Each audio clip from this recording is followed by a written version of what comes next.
discuss. The Leader of the House. Thank you, Mr Speaker. I move the debate be adjourned. The question is that the debate be adjourned and that the resumption of the debate be made an order of the day for a later hour this day. The Prime Minister with ministerial arrangements. Thank you, Mr Speaker. I inform the House that the Minister for Agriculture in Northern Australia will be absent for question time today, and for the remainder of the week the Deputy Prime Minister will answer questions on his behalf. The Minister for Veterans Affairs and the Minister for Defence Personnel will also be absent from question time today and the remainder of the week, and the Minister for Defence will answer questions on his behalf.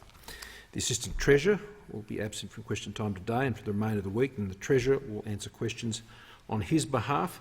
And the Minister for Immigration, Citizenship, Migrant Services and Multicultural Affairs will be absent for question time today and the remainder of the week, and the Minister for Home Affairs will answer questions on his behalf. And may I just thank all members of this place, Mr Speaker, who have remained here in Canberra to enable these sittings to continue. And can I thank you and the President of the Senate and for the work you've done to enable us to do that here. And with that, Mr Speaker, I'll return. Just, I haven't put the question. Yes, the Manager of Opposition Business. Yeah. So, just in response to what the Prime Minister just raised, it sounds like the video presence won't be used by ministers during question time. Can I come back to it? Because I didn't formally put the question on the motion, so I'll do that now. So the question is that the motion be agreed to. All those of that opinion say aye. To the contrary, no. The ayes have it, and the Manager of Opposition Business on the indulgence on the Prime Minister's announcement on. Thanks, Mr Speaker. I respect that for today this has been organised and the moment will have gone.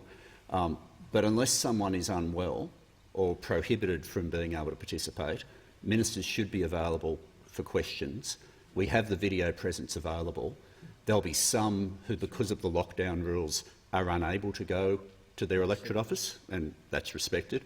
But it sounds like, from what the Prime Minister has just described, that even those ministers who would be able to get to their electorate office in video presence will not be available for question time for the remainder of the week. Well, I can't really make any comment on that. As I said, the video presence is available, and the requirement is that members are trained and that they do so from their electorate offices, as we know, without me going over all of that again. But for the circumstances of individual ministers and their attendance, that's not a matter for me. That is a matter for the Prime Minister. Questions without notice. The member for Wills. My question is to the Prime Minister. I worked in Iraq as an advisor for Australia to coalition forces. After the United States began its withdrawal in 2007, one of our interpreters, Ali, was beheaded by al-Qaeda in Baghdad, his body dumped on the roadside. Prime Minister, how many of the Afghans who helped Australian Defence Forces will be left behind in Afghanistan? The Prime Minister has the call. Speaker, the Australian Government will continue to do all within its power to ensure that we're able to bring out and continue to evacuate those Afghan nationals who have worked with Australians during the time of our service in Afghanistan, as we have been doing for the last 8 years. Some 1,900 Afghans who have worked with Australians as part of our service there, and their families have already been resettled in Australia. They are already living here. They are amongst us, and we welcome them gratefully, Mr Speaker, for their service together with Australian servicemen and women and the many other roles they undertook. And from April of this year, 430 before these most terrible events befell Afghanistan, that has necessitated the evacuations that are now taking place. 430 had already come to Australia over those months as we worked steadily, as we have done for many, many years. Now, I thank the member for his service in Afghanistan, as we've acknowledged many members of this place who have performed many roles in Afghanistan, particularly those who've served in uniform. We thank them for their service, and we understand that. And that is why our government has continued year upon year, going back to 2013, indeed when I was Minister for Immigration, the number in the hundreds and hundreds and hundreds of these visas we were able to process to get those who were affected to Australia at that time, and that has continued. In fact, it was a matter that I was able to discuss with Prime Minister Johnson only last week, who was pleased to learn how much Australia had been doing, particularly as a share of our population, compared to so many others who have been involved in that theatre. And so we will continue to expend every effort we possibly can, as we have been doing these many long years. It is not a simple task. It is not a task that can be done in the past in a way that can overlook the many factors that Australians would expect us to undertake in bringing people to Australia from a place such as Afghanistan. But we have been about that job for many years. We have been getting people out, and we are getting people out right now. And not just those Afghans who are visaed to come to Australia, I hasten to add. We're also doing that for Afghan nationals who will be going to other places, the United Kingdom, to New Zealand, potentially to Canada if they need that assistance. And we will continue to provide that support as a coalition as we work together to get as many people as we can from that desperate situation that suggests. But, Mr Speaker, the government will continue to apply itself, as we have done each and every year for these many years, and with the utmost of urgency. And I call the member for Reid. Thank you, Mr Speaker. My question is to the Prime Minister. Will the Prime Minister please outline to the House how the Morrison government's national plan continues to chart Australia's way through the COVID-19 pandemic and provide hope to the country, including through our vaccination program, so that we can live with the virus and build a stronger country on the other side? Thank you. The Prime Minister. Mr Speaker, and I thank the member for Reid for her question, and I was pleased to be able to join her talking to thousands of local constituents recently, as we were able to talk through their questions and respond to their questions as they're moving through the difficult lockdown in Sydney, and the many other questions about the vaccination program and the progress that is being made there, including the national plan. And that national plan, Mr Speaker, that is our pathway to living with this virus, which we must do. We must be able to live with this virus. We can't live in fear of it. Mr Speaker, the national plan that has been agreed right across the country by all states and territories in the Commonwealth is based on the best science, best health advice and best economic advice as well. That is what has informed that national plan, a process that began back in February of this year, further accelerated in March of this year, Mr Speaker, that was agreed in July and in August as we continue to consult and develop carefully and consultatively that plan that has brought all together. It has determined the safest and most practical jumping-off point, Mr Speaker, for Australia to go into this next phase, where we can live with this virus in a way that we indeed must, to make our break, Mr Speaker, from the debilitating cycle of lockdowns that Australians are living with now. Those lockdowns are necessary now, Mr Speaker, but when we reach those marks, we must begin to say goodbye to them, Mr Speaker.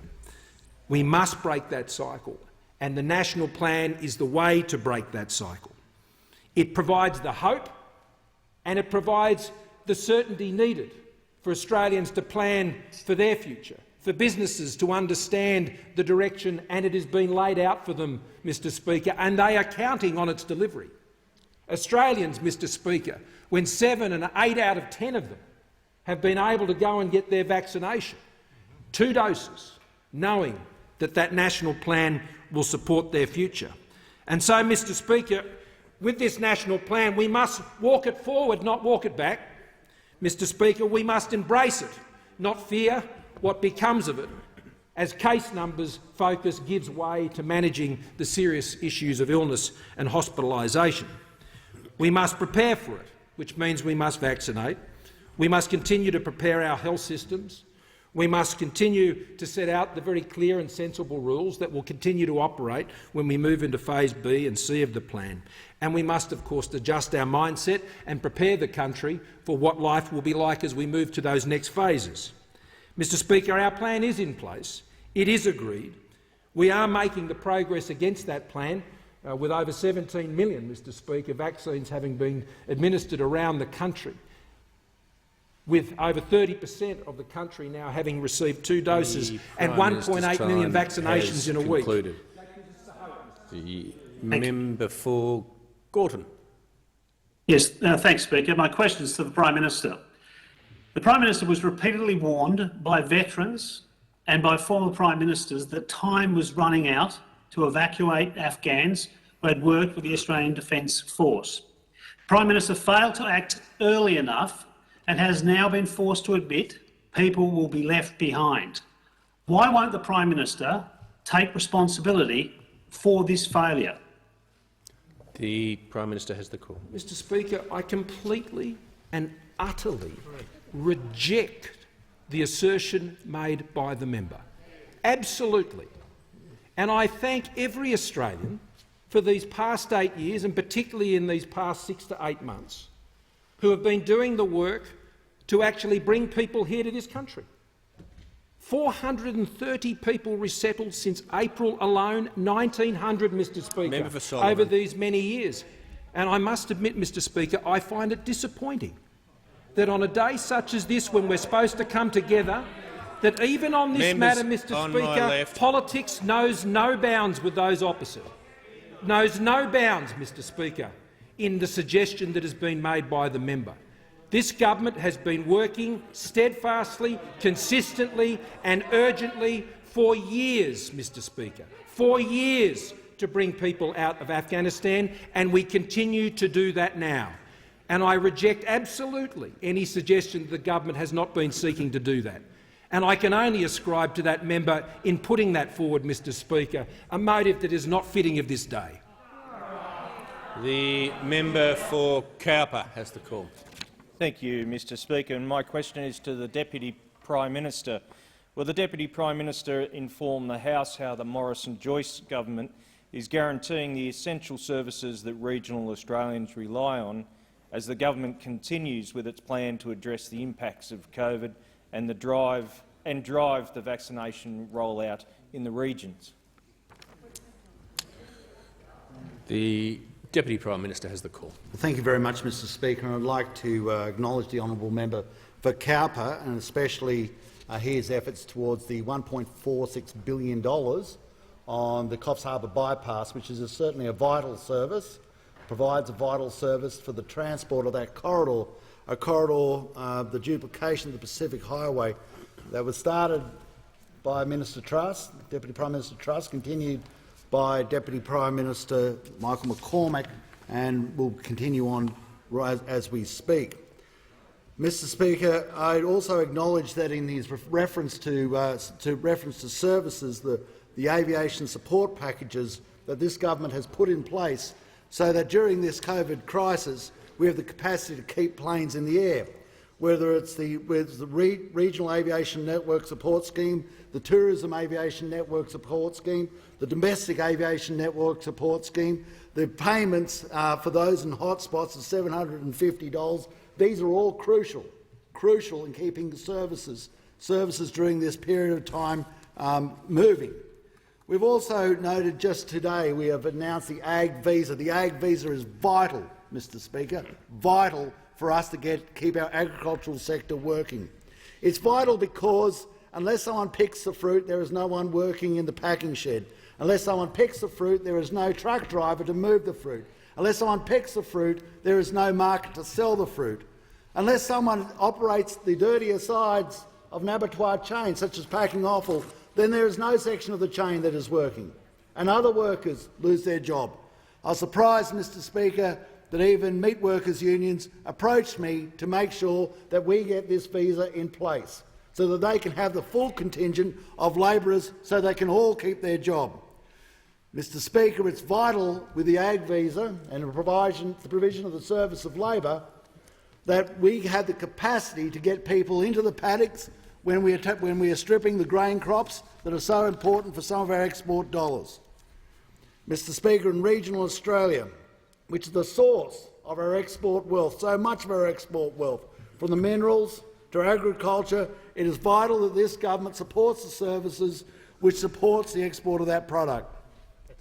Mr Speaker, one of the greatest services, and I acknowledge that the member for Cowper within his seat, has the town of Dorrigo.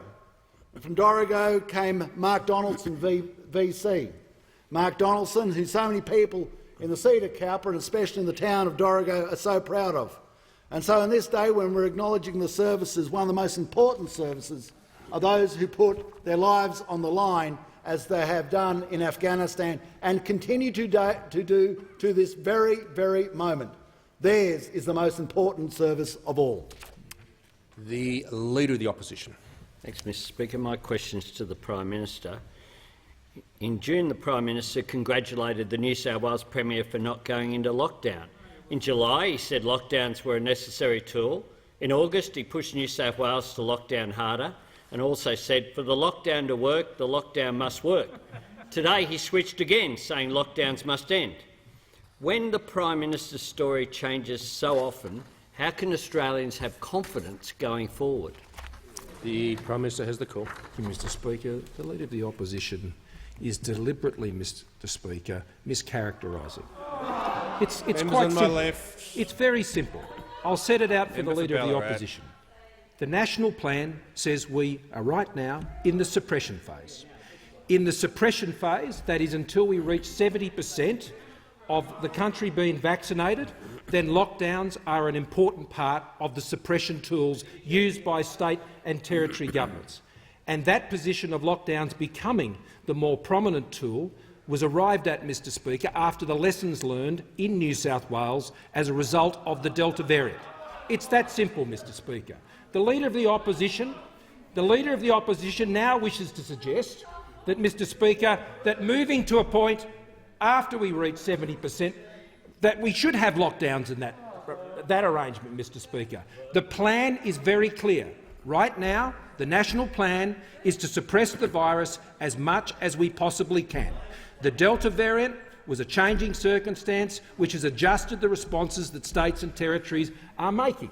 All through the COVID pandemic, we have sought to adjust our responses to deal with the information that is in front of us. Now, Mr Speaker, this National Plan means that when we reach 70%, we can begin saying goodbye to those lockdowns, because lockdowns, once you hit 70% on the scale we are seeing today, will do more harm than good at that time, because, Mr Speaker, that is the medical advice, that is the scientific advice, and that is the economic advice, Mr Speaker. And that's why the National Plan is so important. And so those opposite may seek to undermine the National Plan, they may seek to run down the National Plan, they may seek to steal the hope of Australians and hope for the worst, Mr Speaker, and hope for the worst, which is the woohoo moment that the Leader of the Opposition might seek. But, Mr Speaker, we will keep faith with that plan. We will keep faith with the implementation of that plan. So I call on the opposition to support the National Plan, Mr Speaker, rather than seeking to undermine it as they have sought to undermine the government every step of the way through the pandemic. The member for Indi. Thank you, Mr Speaker. My question is to the Prime Minister. Prime Minister, there are now outbreaks of COVID among children across Australia, including in Shepparton in regional Victoria, right next door to my electorate. Yesterday I spoke to a constituent who needs to access childcare to perform an essential service as a frontline health worker. She's keeping her son home from childcare, fearful that he will contract COVID. What guarantees can you give to anxious parents like her that everything is being done to keep our children safe? The Prime Minister. Thank you, Mr Speaker, and I thank the member for her question. I will ask the Minister for Health to add to my answer, and indeed if the Minister for Education wishes to add further the answer as well in relation to childcare arrangements that have been announced today, then that will certainly be helpful. Mr Speaker, we have received some interim advice from the Immunisation Advisory Group, which means that for children aged between 12 and 15, Mr Speaker, we will be able to move to the position of being able to vaccinate children in those circumstances. There is currently, I'm advised by the Chief Medical Officer, nowhere in the world where vaccinations currently, as part of a formal program, are being offered to children under the age of 12. But we do note that cases are presenting in children under the age of 12, but I'm also advised by the Chief Medical Officer that the serious illness that is associated with COVID is not presenting in the same way with those of older ages. But that is, I have no doubt, Mr Speaker, parents across the country I have a 12-year-old child, Mr Speaker, who will be concerned about the impact on COVID on those younger age groups. So our next phase is to ensure that we're moving through vaccination of 12 to 15-year-olds, and that will be addressed again this Friday. In addition to that, Mr Speaker, the advice of the Chief Medical Officer is that we should be seeking to vaccinate parents. Vaccinating parents, those who children come in contact with, is the most effective way of ensuring particularly those who are under 12 are at are reduced in risk of being able to be infected by the COVID-19 virus. So those are the two principal lines of effort we're working down, but I'll ask for the Minister for Health and Aged Care to add to my answer. The Minister for Health and Aged Care. Thank you very much, Mr Speaker, and to the member for Indi. This is one of these matters on which we spent an enormous amount of time seeking advice from the Chief Medical Officer. I'm pleased that we're in a position, subject to the advice of the Australian Technical Advisory Group on Immunisation, to move to extend vaccination to all 12 to 15-year-olds, if that is the advice. At this stage, we have opened today, expanded the 12 to 15-year-old category to include all NDIS participants on top of immunocompromised children, Indigenous children and remote children. In addition to that, a very important factor, as the Prime Minister alluded to, is that although children are not immune, they have been overwhelmingly protected. Thankfully, no child has lost their life under the age of 14 in Australia. We have had a tragic 15-year-old, but the circumstances are under investigation. And we have a hospitalisation rate of 2%, mostly for observational purposes, but there are very sick children amongst them. For those children who have been diagnosed, that compares obviously with the hospitalisation rates across the states of between 40% and 70% for the over 70-year-olds. So these actions are being taken, and the higher the vaccination rate, the more every child is protected. Concluded. And I call the member for Chisholm. Thank you, Mr Speaker. My question is to the Treasurer. Will the Treasurer update the House on the unprecedented scale of economic support of the Morrison government continues to deliver, and our commitment to provide more and more jobs for Australian families and businesses? Is the Treasurer aware of any alternative policies? The Treasurer has the call. Well, thank you very much, Mr Speaker, and I thank the member for Chisholm for her question, to acknowledge her experience in small business before coming to this place. And just last week, we did a tele-town hall with thousands of people across the electorate of Chisholm and talked about our plan out of this crisis. Now, Mr Speaker, last week we got the jobs data for the month of July. Unemployment fell from 4.9 to 4.6%. 2,200 jobs were created across the national economy, and the unemployment rate fell to a 12-year low. Normally that would be a cause for celebration, but not now. Not now, with millions of our fellow Australians in lockdown. But those numbers were very much a tale of two cities, Melbourne and Sydney. In Sydney, we saw the impact of lockdowns, with the number of hours working falling by 7%, whereas in Melbourne, because of at the time that survey was taken, Melbourne was coming out of lockdown, we saw an increase in hours worked of 9.7%, showing how resilient the Australian economy is and its ability to bounce back. It also shows how our economic support, both business support and income support, is targeted at those who need it most, particularly the hours for those who have lost hours of work, with payments of $750 a week. Around $4 billion to 1.6 million people is now already out the door. And we have reached agreement with every state and territory about bilateral business support on a 50-50 basis. And this is helping to support the economy at this time of need. But there's also a light at the end of the tunnel for those millions of Australians who are now doing it tough. And that light at the end of the tunnel is our plan that was agreed at National Cabinet. Australians can't live in lockdown forever. Indeed, we must learn to live with COVID, and the Australian people have to be prepared for what that means. There will be more cases, there will be serious illness, and indeed there may be tragic deaths. But at the same time, our plan agreed by National Cabinet is the pathway out, and that is for vaccination rates at 70 and 80%, Mr Speaker. Because in that report it says at those levels we will see these stringent lockdowns become unlikely. And this is our pathway out of the crisis, Mr Speaker. Vaccination rates at 70 and 80%. And we have seen in the last week alone 1.8 million doses of the vaccine being delivered. So there are some difficult times ahead. Our economic support is being delivered right across Australia. But we stand with Australians and we seek to implement the plan agreed by National Cabinet that all states and territories need to adhere to. And I give the call to the member for Hindmarsh. Thank you, Speaker. My question is to the Prime Minister.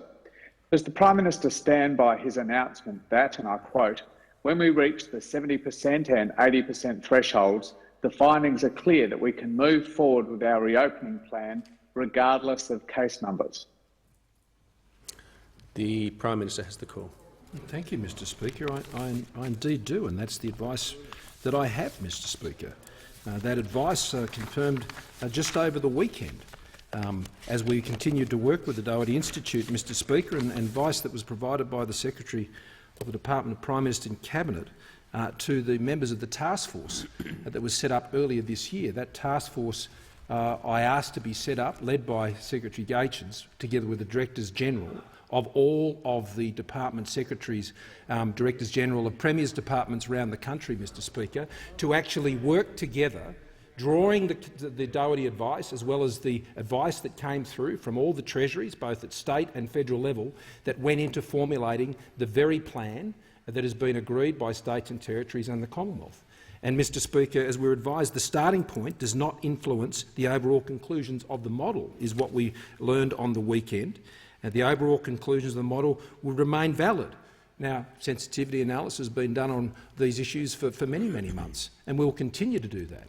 But it's a very simple question, and I'd be interested to know when those opposite have the opportunity to make remarks on these matters in other places, Mr Speaker.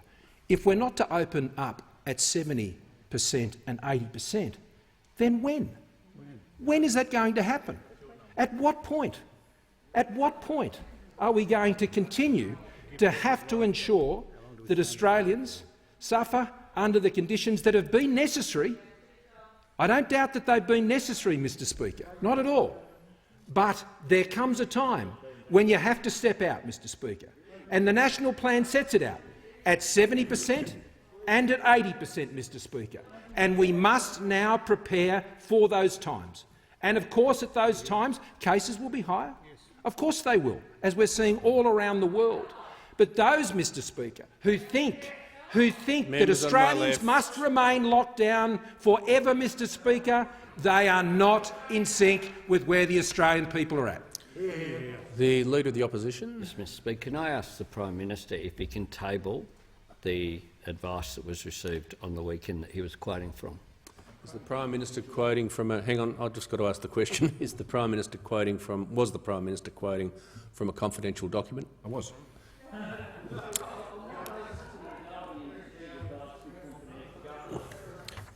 The Leader of the Opposition will resume his seat. As members will know, the practice is I ask the question and get the answer, and we now don't have a debate about it. And I give the call to the member for McKellar. Thank you, Mr Speaker. My question is to the Minister for Health. Will the Minister please update the House on Australia's COVID-19 vaccines and treatment strategy? The Minister for Health and Aged Care.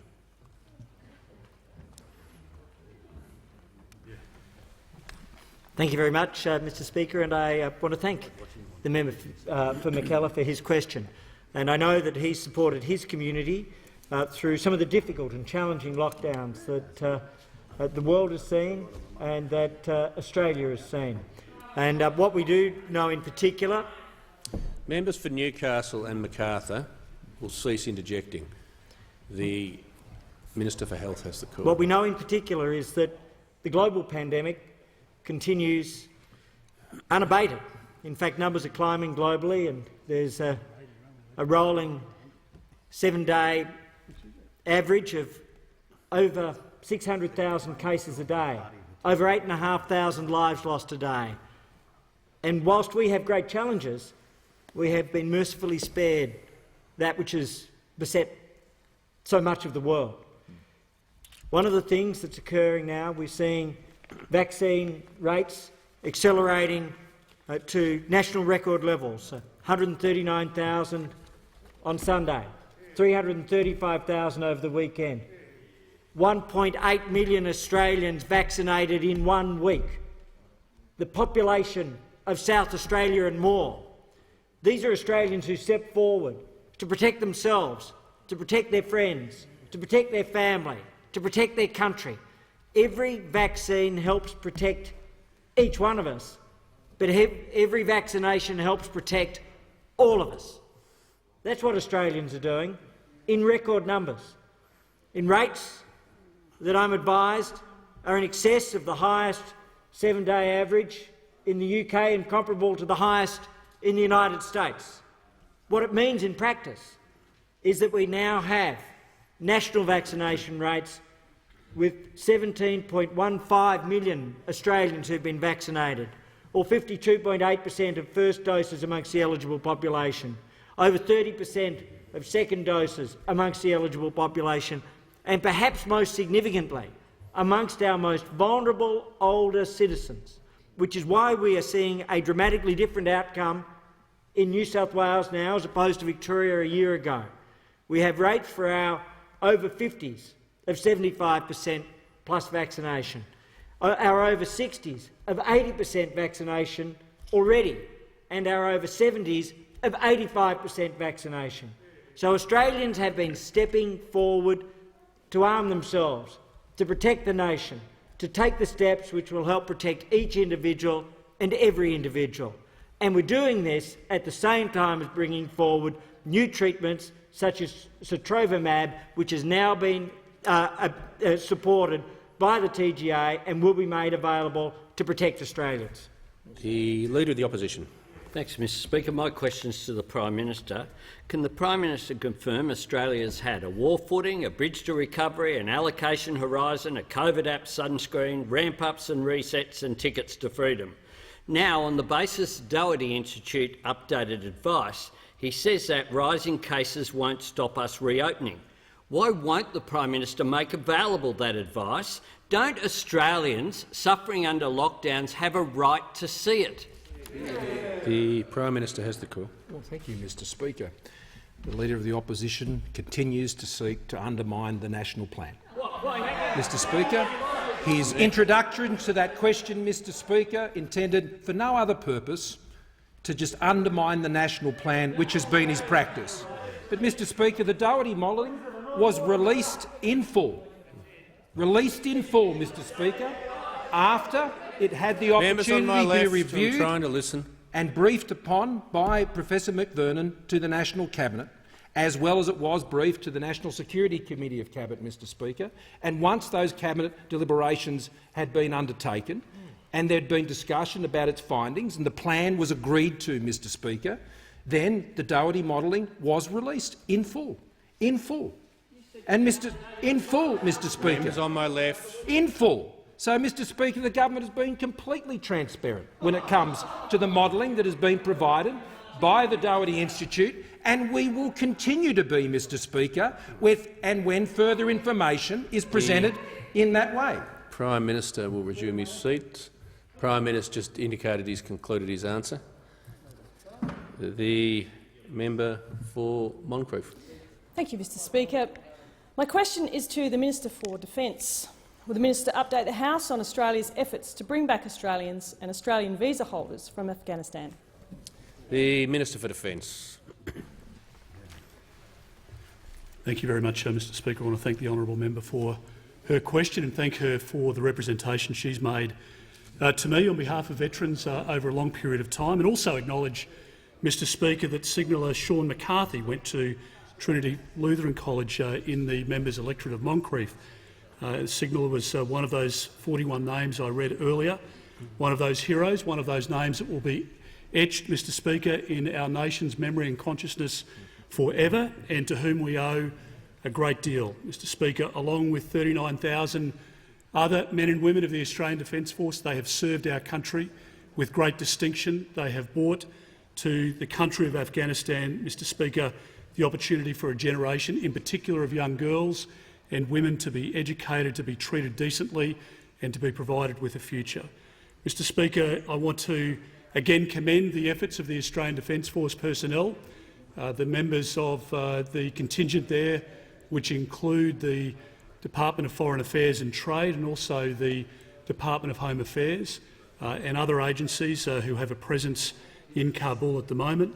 Mr Speaker, we have put in place over recent months a lot of planning and have actioned outcomes, Mr Speaker, which has seen us repatriate back to our country over 400, Mr Speaker, from April of this year, are those people that have supported us in our endeavours in Afghanistan. And, Mr Speaker, we have taken a decision, as you know, to close our embassy in May of this year, again ahead of many other countries. We took the security advice and we made a prudent decision that was in the best interests based on national security. Mr Speaker, the work that is underway at the moment by some 250 ADF deployed personnel to support the operation includes 5 aircraft, 2 C-130s, 2 C-17s and a mid-air refuel of the KC-30. Mr Speaker, we have an incredible relationship with our coalition partners, in particular the United Kingdom and the United States, with whom we have been working very closely, on whom we have relied intimately and similarly them on us. And, Mr Speaker, I'm very grateful for that support and for the fact, Mr Speaker, that we have as a country an incredibly proud record over the last 8 years of bringing out 1,900 locally engaged employees and their family members, and, as I say, 430 since April. That is more than many other countries, Mr Speaker, have committed to over that 8-year period, and indeed over that period we have settled or issued visas for 8,500 Afghanis to call Australia home, and we're a better country for their presence, Mr Speaker. Our efforts will continue, and we're very grateful, in particular for the efforts of the Australian Defence Force personnel in Kabul. The Leader of the Opposition. Thank you, Mr Speaker. My question is to the Prime Minister, and I refer to his previous 2 answers.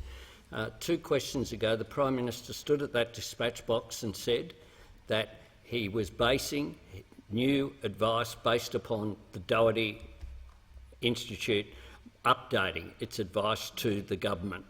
Why is it that the Prime Minister thinks that Australians don't deserve to see that advice immediately given that the government is changing its position on the basis of that advice? The Prime Minister has the call. Mr Speaker, first of all, the government has not changed its position. Mr Speaker, our plan has been set out very clearly about how we are responding to COVID-19, and that when we reach 70% and when we reach 80%, we can move through to Phase B and Phase C of that plan, and those marks have been set by the Doherty analysis that was undertaken. Mr Speaker, there was further discussions with Doherty over the weekend that were oral, Mr Speaker. There were oral advice that was provided to the government, Mr Speaker, and I can ask the Minister for Health to update further, Mr Speaker. Now, Mr Speaker, it should not come as a great surprise to those opposite that the government, Members on my left. the government, Mr Speaker, would be taking oral briefings from its advisers. Mr Speaker, I do that absolutely every single day, as people who come to us, Mr Speaker, and are advising us provide us with that advice. The Prime Minister will resume his seat. Members will cease interjecting. The Leader of the Opposition on a point of order. Point of order, Mr Speaker. I asked that the Prime Minister table a document point of order that he was reading. It goes to relevance, Mr Speaker. The Prime Minister is now saying that there's no updated advice, whereas previously he said he was reading from it and it was confidential.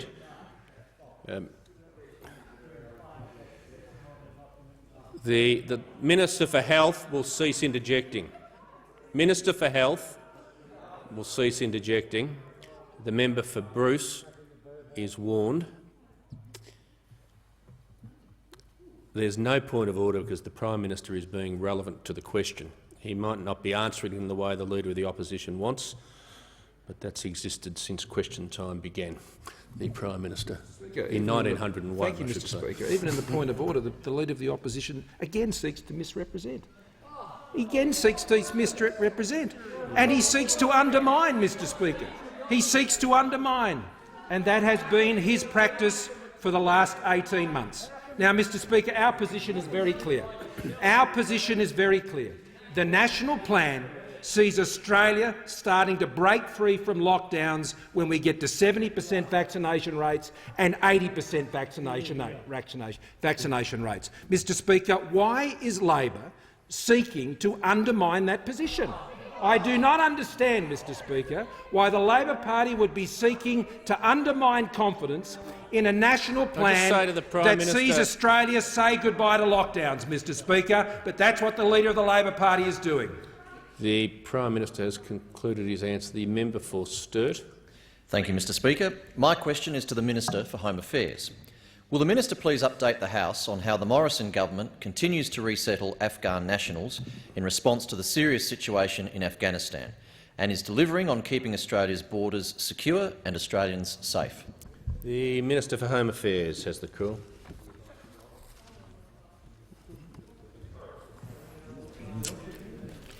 The Minister has the call. Thank you, and I thank the member for his question. And of course, Australians right across the nation are deeply concerned at the evolving situation in Afghanistan. And the images that we have been seeing, particularly over the last week, have really underscored how significant, how diabolical the situation currently is in Afghanistan. Now, our priority has been the safe departure of Australian citizens, permanent residents, visa holders, and that includes Afghan former locally engaged employees.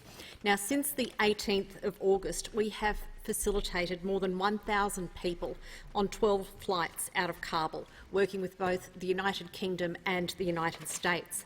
And of course, that work continues. Now, we are working to swiftly process applications from Afghanistan, with at least 3,000 of the 13,700 places in our humanitarian program dedicated to ensuring that Afghan citizens are offered protection by Australia. Now, as the Prime Minister has said, that is a floor, not a ceiling. Now, priority is being given to persecuted minorities, to women and children, and to those people who have a family connection with Australia.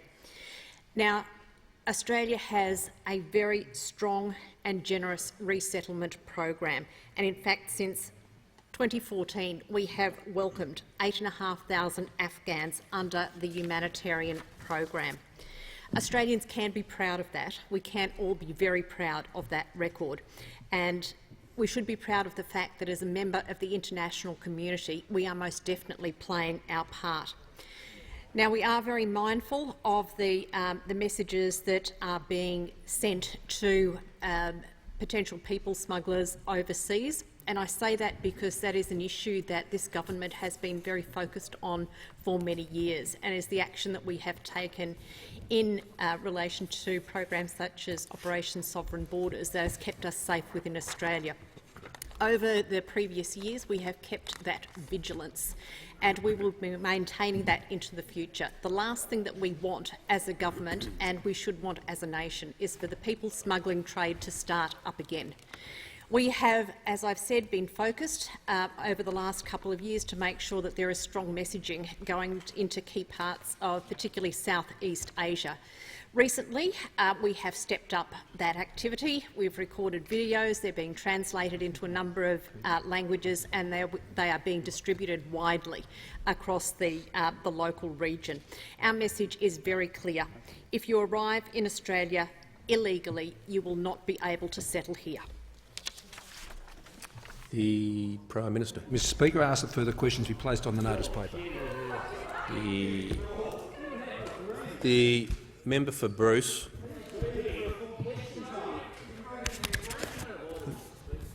The Leader of the Opposition on a point of order can't be on relevance because question time's over, so I'll do it on indulgence. I seek your indulgence about, and it goes to the running of the Parliament.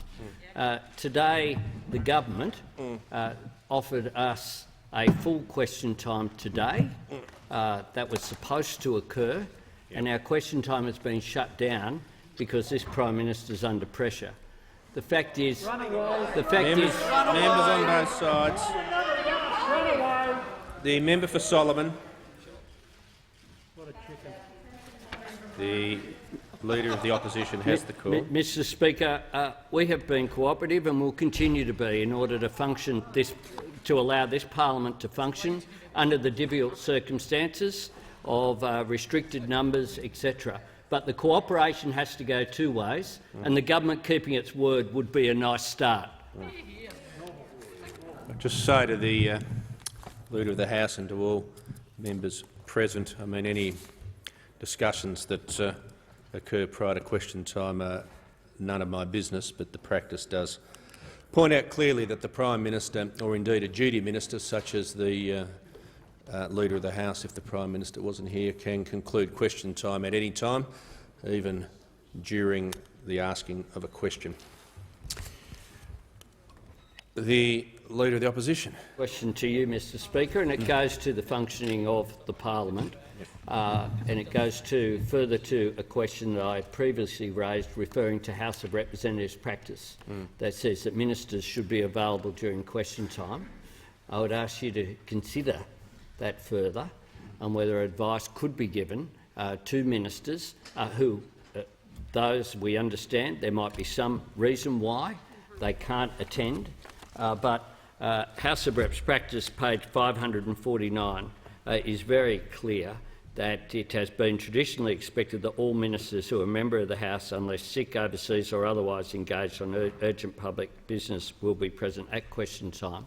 Could I ask you to confirm whether it's possible, if ministers attend virtual parliament, such as a large number of members of the Labor Party are actually doing their job and attending parliament, if including shadow ministers, if ministers could be asked questions during question time, for you to give consideration to that in a virtual fashion? Well, I can answer the I think was that the question was right at the end.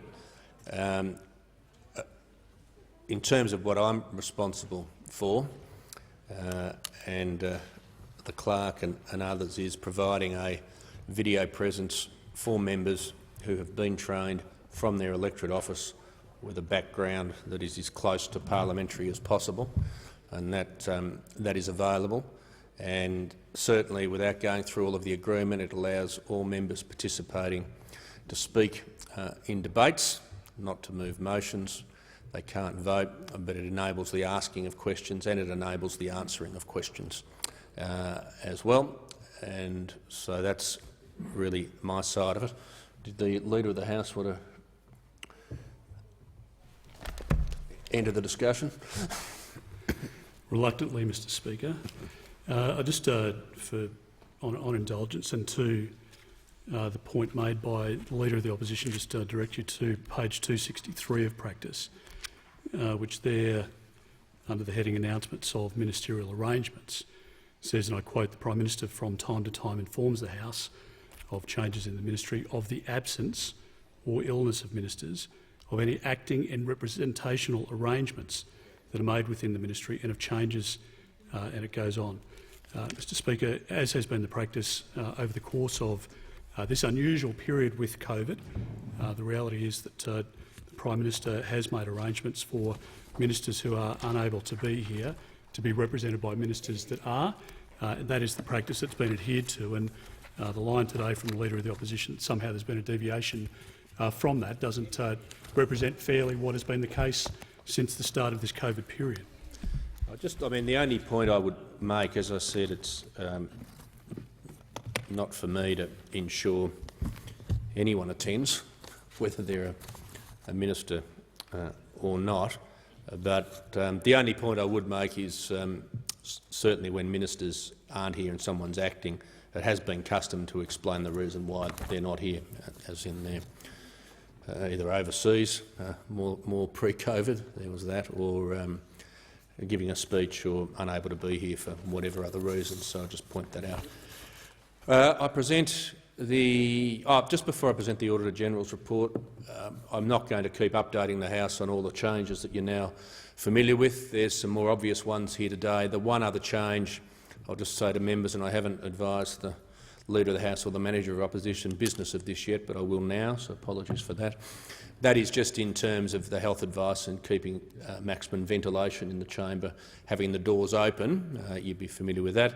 We'll do that in divisions as well. So, I mean, I will say, perversely, lock the doors, but the doors won't be locked, and the attendants will make sure no one else enters. Okay.